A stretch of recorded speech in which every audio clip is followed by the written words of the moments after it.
Hello everyone, and welcome back to the layout. This is going to be a layout update for March of 2024, and well, this month kind of flew by a lot quicker than I was expecting, so didn't quite get as much done this month on the layout as I'd like to, but I mean, that's kind of an every month thing. You never really accomplish as much as you want to between the layout and the workbench, but either way, we got some things to show here this month, so sit back, relax, and enjoy as I show you what I've been up to this month on Conrail's Ohio and West Virginia division.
Alright, so to start off over here, we're going to start over here right at the entrance to Richard's Yard, where right about here is where I started to do all my replacement track and replacement scenery here a few months back, and just kind of got this scene all put back together again with my guy here, and then of course we got a few little cats hanging around here, but I got the signs back in. I also got all these poles, all these telephone pole deals back put in place, and just did all the like kind of getting the scenery put back together in this area just to kind of get it ready. I mentioned last month that I want to have a new layout update or a new layout tour video done here very soon, and hopefully we're right on track for that, so look for that next week, provided everything goes all right.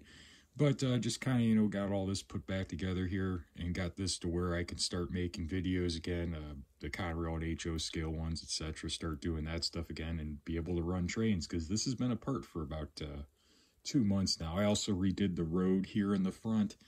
I'll see if I can get a better camera angle of that and overlay that over top right now. But I just kind of went ahead and I have this, oh gosh, it's some kind of like wash stuff that I just wiped on here and just kind of put it down. It looks better than it did. I was never really too happy with the like Sharpie line, tar line deal I did originally, so I went over top of it with that. I'm going to keep playing with it till I get it how I like, but let me go ahead and turn around the camera here and I'll show off where we recently redid all the scenery over here in the corner.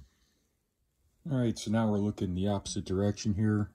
Kind of got this whole curve. I showed the scenery on this last month, and I did a little bit more blending in where this pad panel kind of had tied in here, this patch piece of grass. But other than that, I just kind of put my ties back in. There's a few little tie plates thrown here and there. I got my little speed marker sign put back in place there. And then I got all the new telephone poles put together and put on the layout. These ones are all from, I think it's Pike Stuff or Rick's Products, or I believe it's one of those. But let's see if I get the camera to focus here.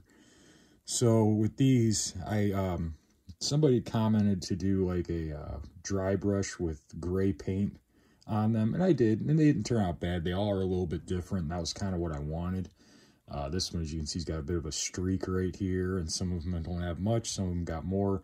And then I came in, and again, if I get to focus on one of these here, I don't know if it will, but I went ahead and I did these little, I did like that Penn Central green on all the little, oh, what the heck are those called? They're insulators. Because as time kind of went on, those started to turn kind of a like greenish color as those aged over time. So I went ahead and I painted them all that.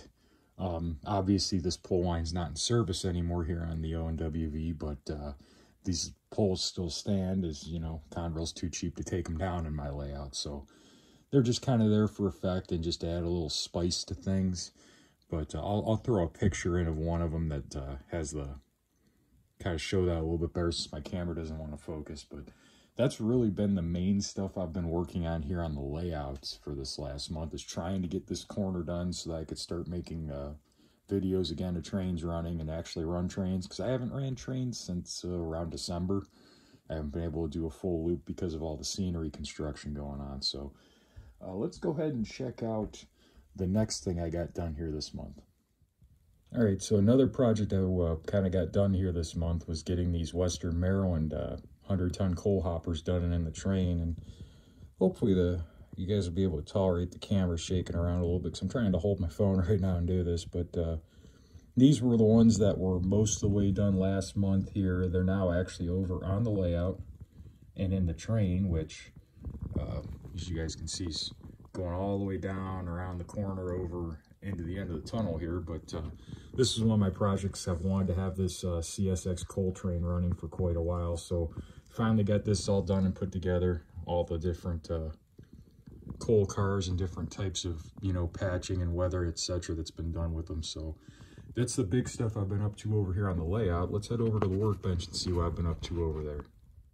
All right, so now we're over here at the workbench, and any of you that watched last month's update will know that I was working on a build video is what I'm going to be putting out on doing these BH1D ballast hoppers here, and taking a Walters Ortner aggregate car and basically modifying it to be like, you know, pretty correct for a Conrail car. They're not perfect, but it's a simple, pretty easy kit bash you can do, and these are actually almost done. That's what I've spent the majority of the month working on, is doing these kit bashes and filming all that, and just doing the builds in general.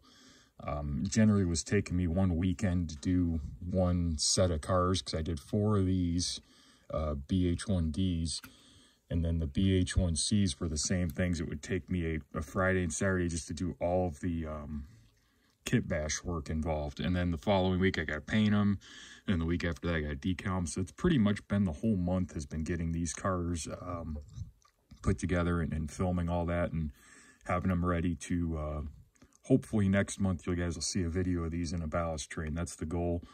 We'll see what happens, but that's kind of what I've been working on right now. They're all weathered and ready for clear coat. I just got to clear coat them and get them, do all the final work on them to have them on the layout. So look for that this month. Hopefully, like I said, by the end of the month they should have a ballast train running to show off.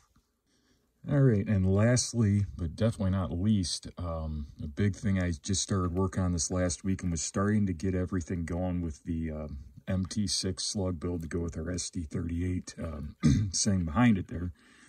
And right now I'm trying to figure out exactly how I want to go about mounting the trucks, etc., because I'm using Atlas SD35 trucks on an RS11 frame, and as you guys can tell, there's not really a lot of room for the trucks to swivel.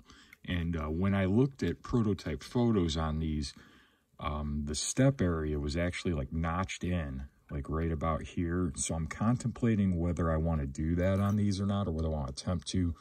It's kind of difficult to do that kind of stuff with resin, because it tends to get kind of like flippy and kind of chippy and break apart. So I'm kind of on the fence on whether I want to, but at the same time, my goal with building this slug is I want it to be able to negotiate the curves on my layout without a problem and not have any issues with that.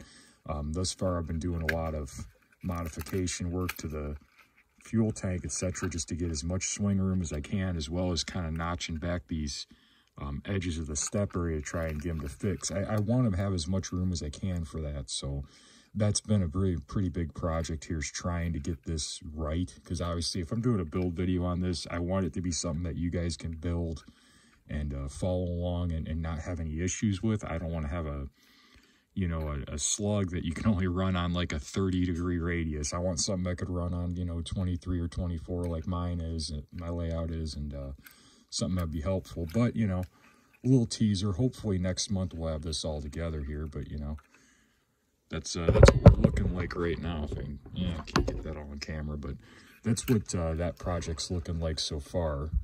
So that's coming along pretty good. And then the big thing I've been working on is getting my track plan done for my layout tour. That's been, I mentioned before, guys, I'm not like a computer whiz when it comes to that stuff. You know, I can edit video and I could do that kind of deal, but I'm really not good at like drawing things on the computer. So I have the track plan done now, finally. Unfortunately, it took 2 times because I got 3/4 of the way done with the first one and realized that I had the measurements in centimeters, not in inches. So kind of screwed that one up a little bit, but that's now solved. I got the new track plan redone. It's right. It's perfect. So hopefully next weekend, I want to have the layout tour done and have it out on April 1st, which would be next Monday for what to me is Conrail Day, because in April 1st, 76 was the first day of Conrail. So I'd like to have the layout tour done and posted for that. So look for that at noon next Monday, guys. But that's going to wrap it up for our layout update for this month. I don't quite have as much as I'd like to show, but do have some things I've been working on. Just things take time, and you can't rush stuff. When you rush stuff, you make mistakes and screw things up. So I've been trying to take my time and have things come out good. But anywho, as always, guys, I'd like to thank everybody for watching, and until next time, I'll see you all next time then.